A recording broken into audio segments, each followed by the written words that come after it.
Hi, this is Jackie from ESLspeaking.org. Today I'm going to talk about my favorite post-reading activities. So this is if you've done a reading passage or a book, something like that with your students, and then here are some fun activities that you can do afterwards. Not just fun, but also valuable, which of course you want to teach your students English effectively. So the first one is to do a character study.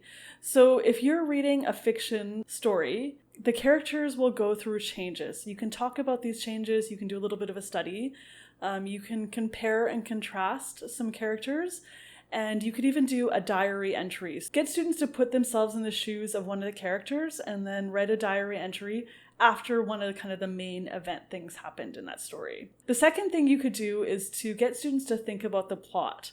So what was foreshadowing, what was the main event, and what was the problem? How did it get resolved? So a fun way to do this is for students to make a timeline, or you could also have students write a poem of some kind. All right, the third post-reading activity is one of the most classic ones, of course, doing some comprehension questions. So this is very simple. They'll often come along with the story that you're maybe teaching, or you could write them yourself. The next thing you could do is to do a vocabulary study. So have students look for parts of speech. Like, for example, look for all the past tense sentences. Look for all the adjectives, something like that. And the final post-reading activity is to get students to give some advice to one of the characters.